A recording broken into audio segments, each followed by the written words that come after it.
Señor Sánchez, se lo voy a decir bajito, a ver si así también me agradece el tono a mí. Durante muchos días he acudido a este pleno y me he dirigido alternativamente a usted y al señor Iglesias, no como una técnica parlamentaria, que debe ser lo que le ha dicho el señor Redondo, sino como constatación de una realidad. Parece que a usted le da vergüenza. Ustedes forman parte de un gobierno. Usted es el presidente y él el vicepresidente. Señor Casado, señora Abascal, señor Casado. Yo todavía no tengo un pacto con el señor Casado.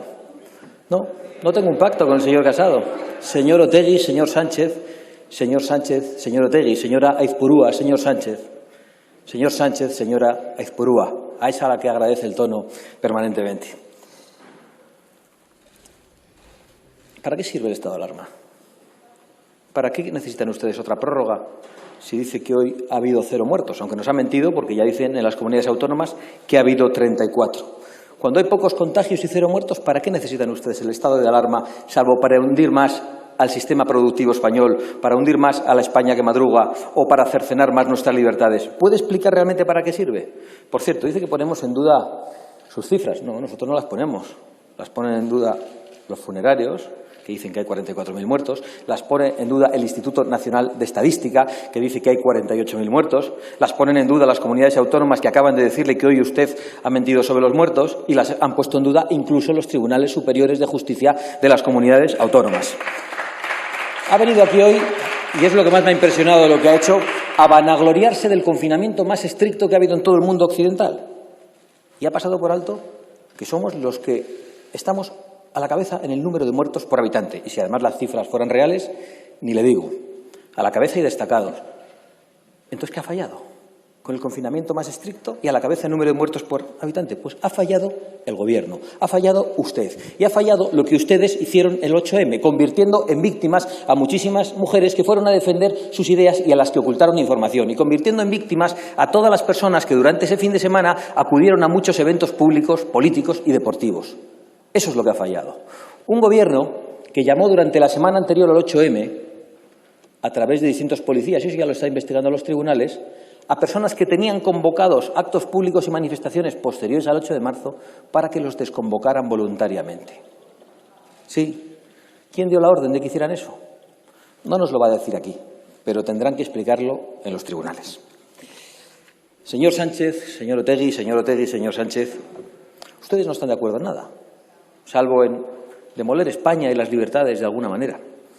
Uno tras otro han salido a esta tribuna los representantes que apoyan al Gobierno, el comunismo bolivariano en distintas versiones, el separatismo golpista, el filoterrorismo, los hombres buenos del PNV en un tono espectacular.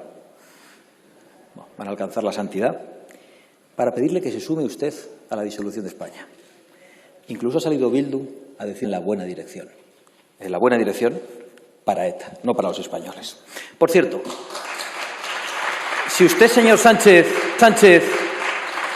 va a pagar 1.000 euros a todos los que vengan en patera y acrediten o denuncien haber sido víctimas de la trata de seres humanos, ¿cómo no va a haber un efecto llamada? ¿O es que solo está cumpliendo las órdenes que le ha dado ese individuo con el que usted tuvo la primera cita en el Palacio de la Moncloa, el señor Soros? ¿Por qué se ríe? ¿No es verdad? ¿Es verdad o no es verdad? Bueno, pero ¿es verdad o no es verdad? ¿Usted tuvo esa reunión? ¿Fue la primera reunión que tuvo en la Moncloa o me la estoy inventando yo en la tribuna? Bueno, creo que usted luego podrá contestar. Yo, si solo me contesta esto, me valdría. Ha venido también el portavoz comunista a llenar la tribuna de mentiras y de entrecomillados falsos. Tendría que emplear todo el tiempo en contestar a usted y a sus mentiras. Es una técnica leninista y no voy a perder ni un minuto. Pero es verdad que de esa técnica ha aprendido también mucho el presidente del Gobierno durante los últimos meses. Nos ha acusado de romper el luto oficial colectivo.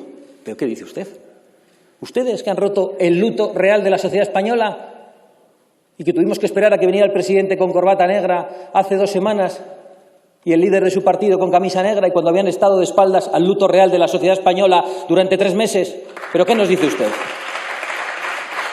Y ha venido aquí a atacar a los jueces y a la Guardia Civil, hablando del brazo judicial de la derecha y, por cierto, a la limón con el señor presidente del Gobierno, que a la hora de hablar del coronel de los Cobos prácticamente ha hablado de una mafia policial que está desmontando el señor Marlaska.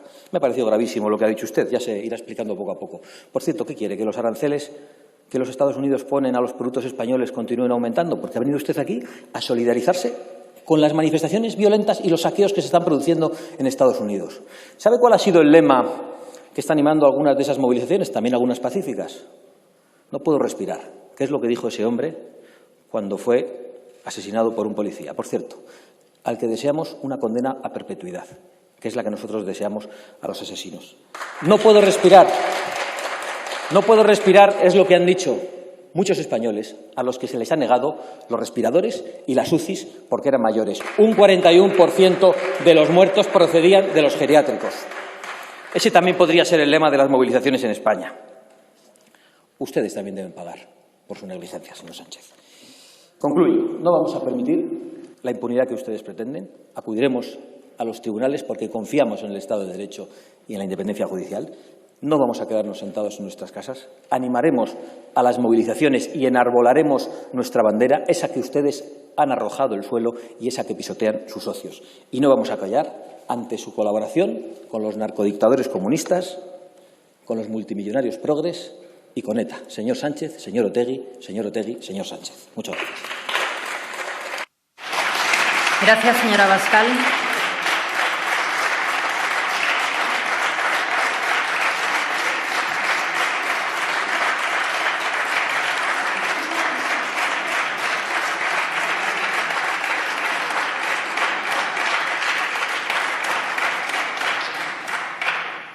Por el Grupo Parlamentario Confederal de Unidas Podemos, En Comú Podem, Galicia en Comú.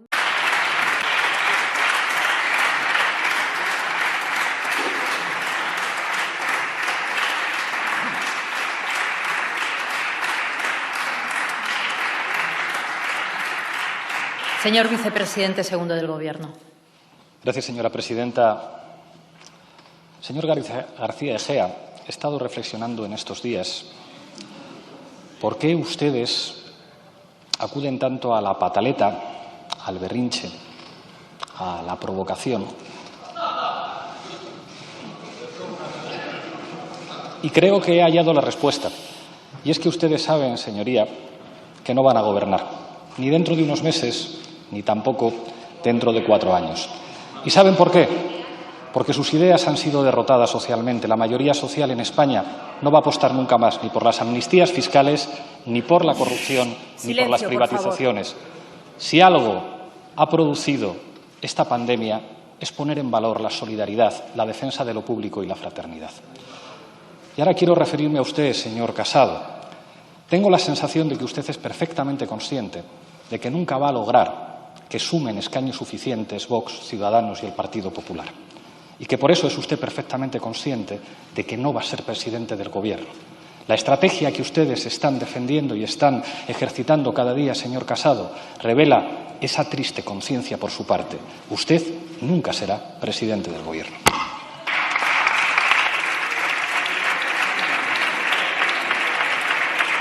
Señora Calvo, progresistas se hacen llamar involuciones lo que traen del Estado democrático y con él de la paz política y social. Hablemos de la crispación. Este es su mecanismo. Mire, el Gobierno nombra fiscal general a una ministra reprobada, célebre por su intimidad con el chantaje y su odio al PP. Nosotros lo denunciamos, ustedes nos acusan de crispar. Lanzan a la Abogacía General contra la juez que investiga una pandemia que ha costado 43.000 vidas, según el INE. Lo denunciamos, nos acusan de crispar. Usan a la Guardia Civil para combatir la desafección al Gobierno y equiparan verdad con fuentes oficiales. Lo denunciamos, nos acusan de crispar. Colocan a una asesora de Moncloa al frente de la CNMC. Lo denunciamos, nos acusan de crispar. Hipertrofian el Ejecutivo y jibarizan el Legislativo. Lo denunciamos, nos acusan de crispar. Llaman corrupta a la justicia, presionan al Supremo, reclaman indultos para los golpistas, acosan a la juez que les investiga. Lo denunciamos, nos acusan de crispar. Pactan la derogación de la reforma laboral con un partido que justifica el asesinato político. Lo denunciamos, nos acusan de crispar.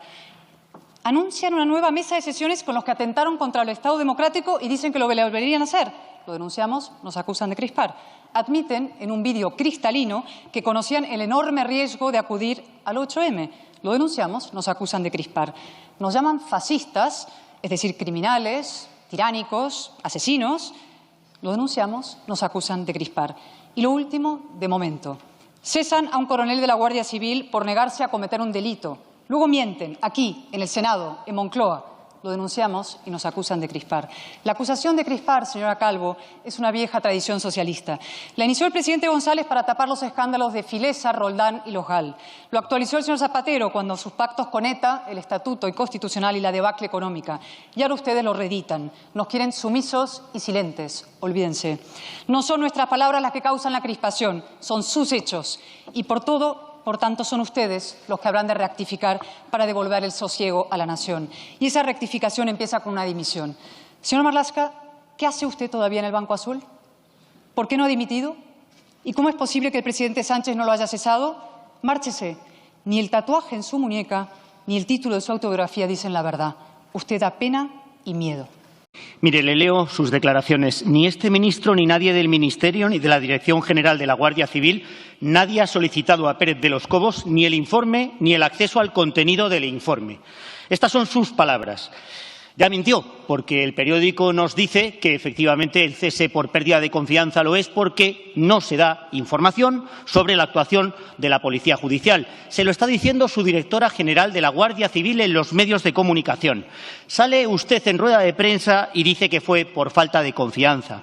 Después dice que fue por una remodelación ordinaria del Ministerio y del equipo de la Guardia Civil. Pero es que ayer en el Senado dice que usted está investigando una filtración como si la culpa fuera del coronel Pérez de los Cobos. Mire, yo apelo, como ya se ha hecho aquí hoy, a su condición de luchador contra ETA y Batasuna. ¿Se acuerda cuando nos conocimos usted y yo celebrando juicios contra el terrorismo? Pero si solo fuera eso, es que resulta que en 2 años que lleva usted de ministro ha cesado al coronel Sánchez Corbí por un correo electrónico donde dijo que la UCO no podía actuar sin presupuesto. Señaló a Ciudadanos en la fiesta, en la manifestación del orgullo y después elaboró un informe falso justificativo de la posición del Ministerio. Ha cesado al jefe de prevención de riesgos laborales de la Policía Nacional porque decía que no había mascarillas. Ha permitido los homenajes a etarras en el País Vasco y Navarra. Ha dejado de lado a los funcionarios de prisiones negándoles el concepto de agentes de la autoridad. Ha tenido que forzar a su compañera, la señora Robles, para que ascienda al general de división Salas para poner a alguien de su confianza como director adjunto operativo cuando este puesto siempre era por riguroso escalafón. No tiene usted dignidad.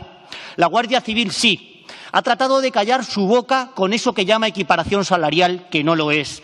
Ha mentido, señor Marlaska. Tiene que dimitir, no le queda otra. Señor Marlaska, sinceramente creía que hoy no tenía que hacerle esta pregunta.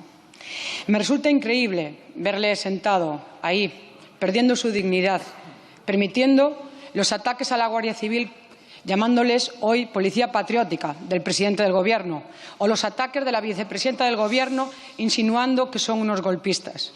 Hoy ha perdido la confianza de esos españoles en el juez ministro que ataca el Estado de Derecho, que provoca injerencias en la justicia para salvar al Gobierno.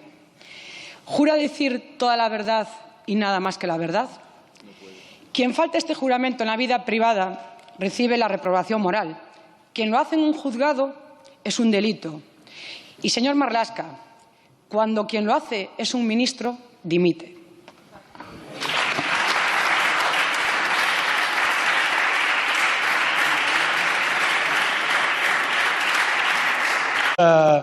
Presidenta, acaba de mentir el ministro del Interior y, por tanto, pediré que en aplicación del artículo 72.2 del reglamento, cuando termine este turno de preguntas, se dé lectura al diario de sesiones en donde dice literalmente lo que yo he señalado, señor ministro del Interior. Una mentira más, una de sus muchas mentiras, una mentira que ofende a la toga que vistió, que ofende a la Guardia Civil, que ofende a los españoles y, desde luego, que ofende a esta Cámara. Mire usted, su conducta tramposa hoy se ha vuelto a demostrar, su conducta inmoral y su conducta cobarde demuestra que ya no queda nada de aquel magistrado demostrado que fue en la lucha contra ETA, convertido hoy en un puro aprendiz de esbirro de un gobierno que pacta con los herederos de aquellos asesinos, que mendiga el voto de los golpistas del 1 de octubre y que cesa a un militar de honor y a un hombre de honor por cumplir con su deber y por negarse a cometer un delito. Por tanto, son ustedes también culpables de un hecho fundamental, de aquella negligencia criminal del 8M que ha causado miles de muertos y la ruina nacional. Y, desde luego, tendrán que responder por ella ante los tribunales y en las urnas. Y Vox se lo va a exigir. No dejaremos de hacerlo, porque somos la alternativa patriótica, democrática y social que España precisa para que ustedes no le roben la libertad ni la concordia ni la condenen a vivir en la miseria. Váyase, señor Marlaska, mucho más después de la mentira de hoy, si es que conserva un mínimo de honor, de dignidad y de vergüenza. Y hágalo pronto. Deje, eso sí, la puerta bien abierta, que pronto le seguirán Sánchez e Iglesias.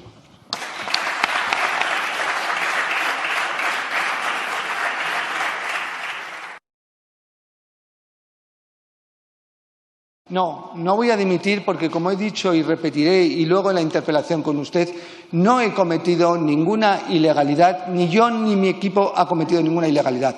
Yo no he cesado, eso se lo tengo que decir al señor Pérez de los Cobos, sino ha sido el secretario de Estado a propuesta de la directora de la Guardia Civil.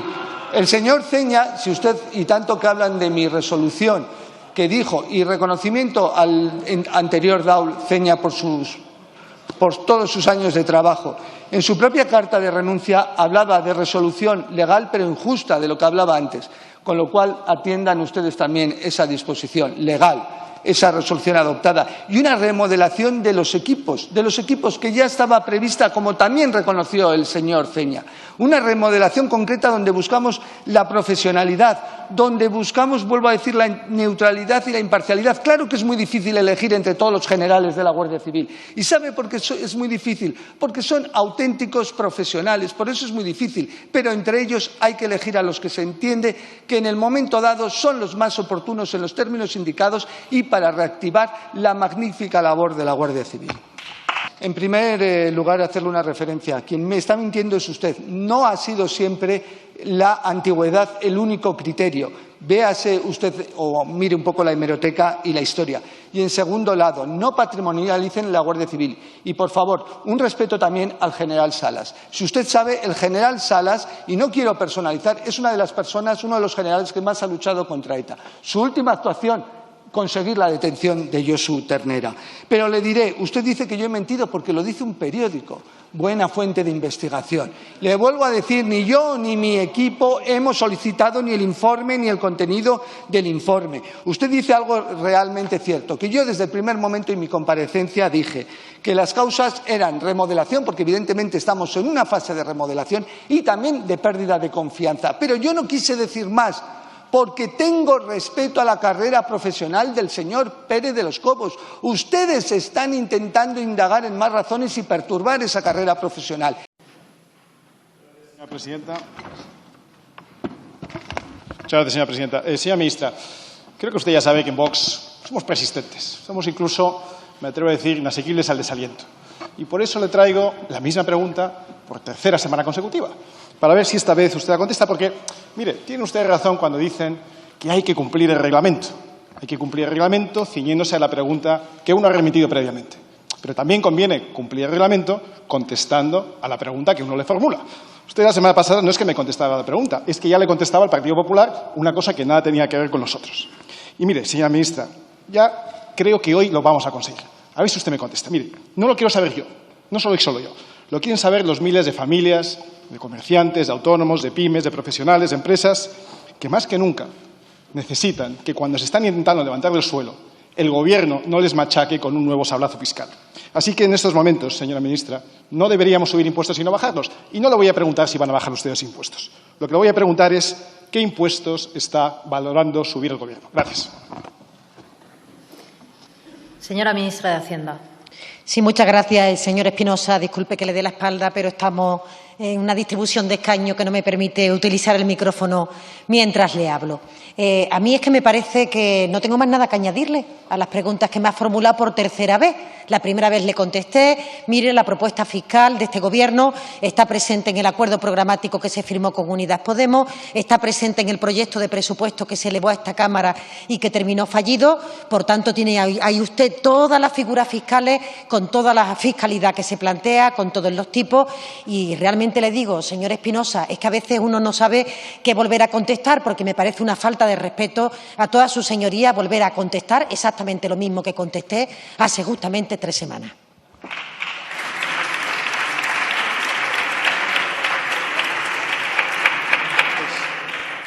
Señor Espinosa de los Monteros de Simón. Efectivamente, señora ministra, me ha contestado usted lo mismo, es decir, no me ha contestado la pregunta, igual que la semana pasada. Bien, usted se ciñe o se remite a lo que puso en su acuerdo de diciembre con Unidas Podemos, un grupo comunista, marxista, leninista, que es partidario de subir todos los impuestos posibles.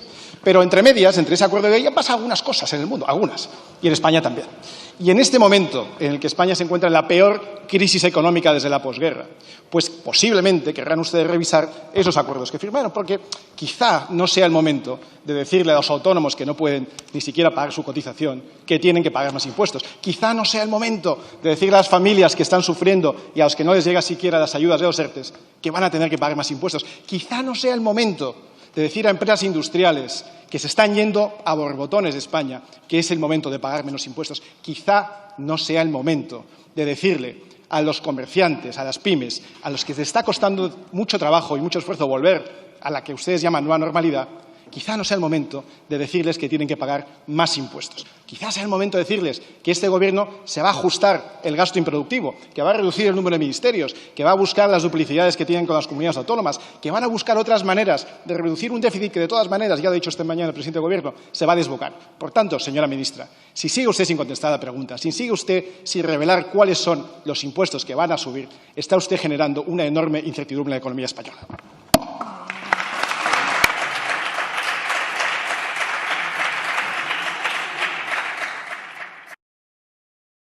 Con este Gobierno no hay policía patriótica, no hay policías, no hay parapolicías que se dedican ¿a qué? Se dedican a ocultar sus vergüenzas, sus corrupciones y a manipular el buen nombre de la Guardia Civil y de la Policía Nacional, señor Casado.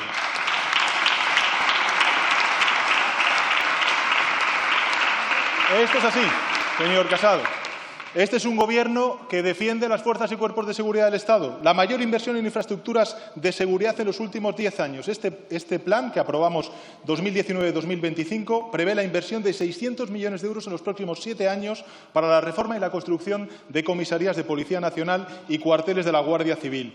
El acuerdo de equiparación salarial, señoría, les recuerdo que quien está gobernando es el Partido Socialista y Unidas Podemos, no ustedes, que han perdido 5 elecciones en un año. Y para llevarlo a cabo, efectivamente, un esfuerzo económico de 807 millones de euros. Y también, lógicamente, la oferta pública de empleo, 5.000 nuevos puestos y una tasa de reposición, quiero ser preciso, no de 120%, como había dicho antes en el debate, sino un 115% para la Policía Nacional y la Guardia Civil, después de años y años de recortes cuando ustedes estaban en el Gobierno. Y le diré algo, señor Casado, señorías del Grupo Parlamentario Popular. Ustedes atacan al ministro del Interior porque es el ministro del Interior quien está colaborando con la justicia para acabar con la policía patriótica que ustedes pusieron en marcha cuando estaban gobernando. El país que necesitamos es el de la igualdad real y efectiva entre hombres y mujeres. Y yo lo digo alto y claro, ¡viva el 8 de marzo!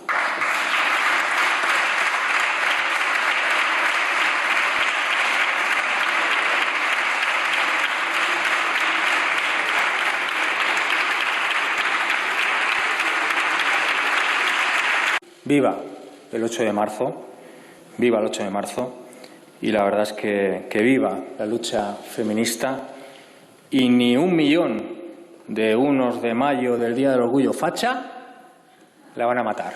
Viva el 8 de marzo. Señor Iglesias, justicia social sería que la renta mínima fuera igual que el de su amigo, el colocado en la puerta giratoria de Nagas. Pero, siguiendo con la línea planteada, me gustaría que me respondiese hoy con la misma sinceridad con la que responde la ministra Irene Montero cuando cree que no la están grabando. Porque esa frase, ha sido por el coronavirus, pero no la voy a decir, es la que mejor define a todo su Gobierno. Sabían que concentrar a miles de personas en una manifestación dispararía los contagios, pero no lo van a decir.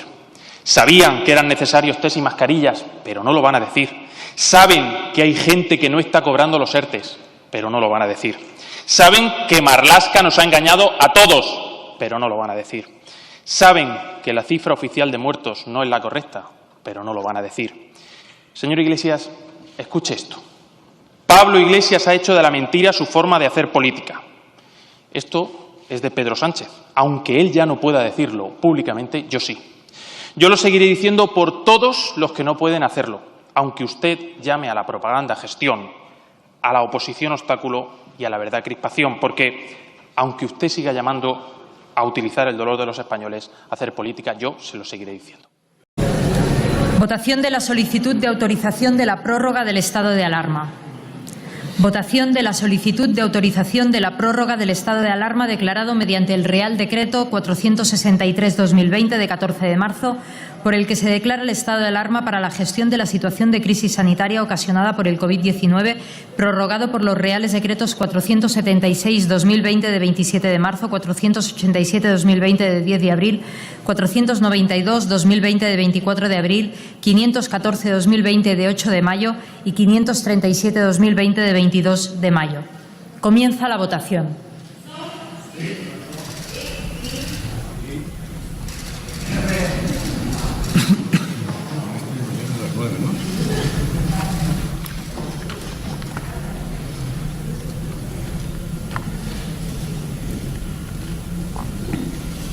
Presentes 92 más 258 votos emitidos telemáticamente, sí 46 más 131 votos emitidos telemáticamente, no 42 más 113 votos emitidos telemáticamente, abstenciones 4 más 14 votos emitidos telemáticamente.